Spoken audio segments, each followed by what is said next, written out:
মুনাফিকদের বিভিন্ন চরিত্র তুলে ধরা হয়েছে।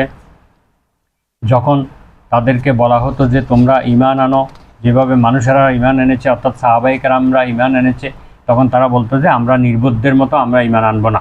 তাহলে এখানে এই আয়াত থেকে শিক্ষা পাওয়া যায় যে আমাদের ঈমান অবশ্যই সাহাবায়ে কেরামের কষ্টিপাতরে তাদের ঈমানের সঙ্গে আমাদের ঈমানকে যাচাই করে নিতে হবে, তাদের মতো ঈমান হতে হবে, অন্য কোনো ঈমান গ্রহণযোগ্য হবে না আল্লাহর কাছে। তারপরে দ্বিতীয় হলো যুগে যুগে মুমিনদেরকে মানুষেরা নির্বোধ, অশিক্ষিত, মূর্খ বলে তাদেরকে আখ্যায়িত করেছে। তো এই সকল ক্ষেত্রে কখনো নিরাশ হওয়া যাবে না এবং মন খারাপ করা যাবে না, কারণ আল্লাহ তাআলা বলছেন যে মুমিনরাই প্রকৃত বুদ্ধিমান, মুনাফিকরাই হচ্ছে সবচেয়ে নির্বোধ। দুনিয়া এবং আখিরাতে সেটা প্রমাণিত হবে। আর কখনো দ্বিমুখী নীতি অবলম্বন করা যাবে না। মুমিনদের সাথে আসলে মুমিনের মতো আচরণ করা, কাফেরদের সঙ্গে মিলিত হলে তাদের সঙ্গে মিশে যাওয়া, তাদের সংস্কৃতিতে গা ভাসিয়ে দেওয়া, এই ধরনের কাজ করা যাবে না। একমুখী হতে হবে, কারণ এইরকম করলে সে মুনাফিক হয়ে যাবে।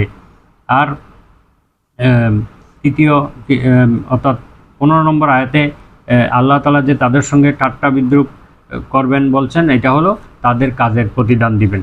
আল্লাহ তাআলা কখনো ঠাট্টা বিদ্রুপ করেন না এবং আল্লাহ তাআলা কখনো উপহাস করেন না, ধোঁকাবাজি করেন না। কিন্তু কেউ যদি আল্লাহর সঙ্গে এবং ইমানদারদের সঙ্গে ধোঁকাবাজি করে, ঠাট্টা করে, কৌশল অবলম্বন করে, ষড়যন্ত্র করে, তখন আল্লাহ তাআলাও তার উপযুক্ত জবাব দেন এবং তার উপযুক্ত প্রতিদান দেন, এটাই বোঝানো হয়েছে। আর হেদায়েত হচ্ছে মানুষের জীবনের সবচেয়ে মূল্যবান সম্পদ। এই জন্য আমরা সালাতের প্রতি রাকাতে বলে থাকি ইহদিনাস সিরাতাল মুস্তাকিম, আল্লাহ আপনি আমাদেরকে সরল সঠিক পথে পরিচালিত করুন। প্রতি রাকাতে আমরা এটা বলি। কেন বলি? যে হেদায়েত এমন একটি মূল্যবান সম্পদ, যে কোনো সময় মানুষ হেদায়েত থেকে বিচ্যুত হতে পারে। হেদায়েতের উপরে সব সময় থাকতে পারাটা আল্লাহ তাআলার একটি বিশাল রহমত এবং অনুগ্রহ। তাই কখনো হেদায়েতকে ছেড়ে দিয়ে পথভ্রষ্টতাকে আমন্ত্রণ জানানো যাবে না, পথভ্রষ্টতাকে গ্রহণ করা যাবে না, বরং পথভ্রষ্টতাকে দূরে ঠেলে দিয়ে হেদায়েতকেই গ্রহণ করতে হবে। এই আয়াত থেকে আমরা এই শিক্ষা লাভ করে থাকি। তাহলে আমরা সত্যিকারের মুমিন হতে পারবো।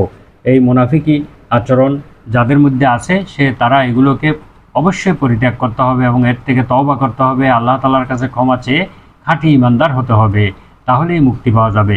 মুনাফিকি আচরণ যদি থাকে তাহলে আমাদের পরিণতি অত্যন্ত খারাপ হবে। আল্লাহ তাআলা বলেন ইন্নাল মুনাফিকিনা ফিদ দারকিল আসফালি মিনান নার, মুনাফিকদের ঠিকানা হবে জাহান্নামের সর্বনিম্ন স্তরে। আযানাল্লাহু মিন যালিক, আল্লাহ তাআলা আমাদেরকে এই অবস্থা থেকে রক্ষা করুন।